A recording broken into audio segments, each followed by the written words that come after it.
Alors la suite par rapport au mois de novembre, ce qui s'est passé, c'était le sujet des bus en 70 000 entrepreneurs. Déjà, c'est pas cohérent.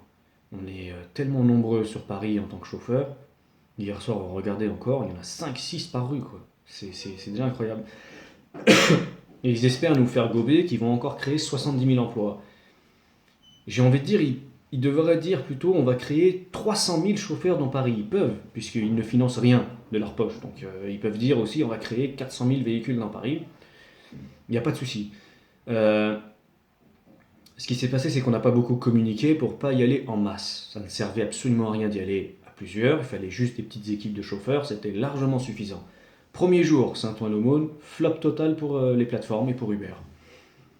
Je pense qu'il y a dû y avoir même pas 60 candidats. Les 60, dans un premier temps, pensaient qu'on était là pour les bloquer ou leur interdire le VTC. On leur a bien expliqué que, bien au contraire, faites votre formation VTC. Mais pour le moment, le secteur, il est en difficulté. Et on leur a expliqué les dessous de ce qui se passe dans le VTC. À savoir, attention, là, ne rentrez pas dans un bus pour signer pour une formation gratuite, et que derrière, ils vous disent, bah, il y a le comptable gratuit, mais vous êtes piégé par contrat jusqu'au premier bilan, voire le deuxième bilan. Donc si vous voulez arrêter au bout de 6 mois, le comptable il va vous rentrer dedans. N'allez pas signer pour un contrat de location 6 mois ou 8 mois ou 1 an, parce que si au bout de 2 mois vous vous rendez compte que vous travaillez 70 heures par semaine pour 1 000 € par mois, vous n'allez pas pouvoir sortir, vous avez un contrat. N'allez pas prendre de leasing sur 4 ans. Si vous vous rendez compte au bout de 6 mois que c'est pas rentable, vous ne pourrez plus vous en sortir. Donc c'était pour expliquer aux candidats, qui étaient d'ailleurs envoyés par Pôle emploi, c'est une honte, que si vous rentrez dans le secteur du VTC, ce n'est pas facile d'en sortir. Vous allez devenir patron, une société, des charges, un comptable, etc. C'est pas en un claquement de doigts que vous pouvez sortir du secteur. Ce qui était intéressant, que ce soit sur Saint-Ouen-l'Aumône, Poissy, Livry-Gargan, Massy, etc., c'est qu'on a fédéré plus de gens à l'extérieur du bus.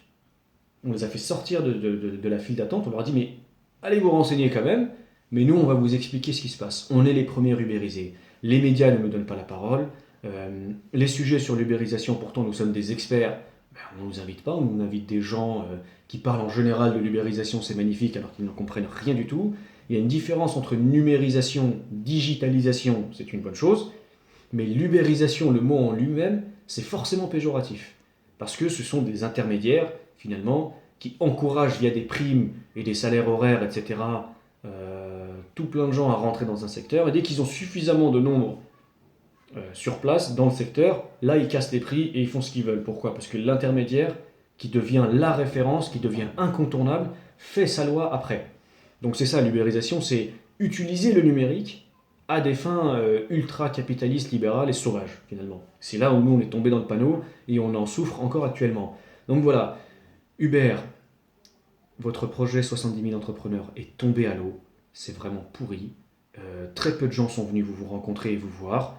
On a veillé à ce qu'ils aient les deux sons de cloche et beaucoup sont repartis en faisant demi-tour.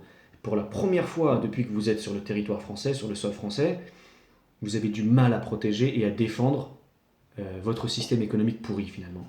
Donc à bientôt pour les derniers jours du bus 70 000 entrepreneurs. On sera encore là, toujours par petites équipes sympathiques, comme avec Pierre ou d'autres encore. On va réussir à fédérer encore des chauffeurs pour leur montrer la face cachée euh, dégueulasse, clairement, de l'ubérisation de votre économie pourrie. Vous êtes sur la défensive pour la première fois, et on va continuer à vous marteler dessus parce que le combat entre nous n'est pas fini. Vous avez toujours refusé le dialogue. Un jour ou l'autre, il viendra, mais ce sera toujours selon les conditions des professionnels et non pas vos conditions. Donc à bientôt pour la suite.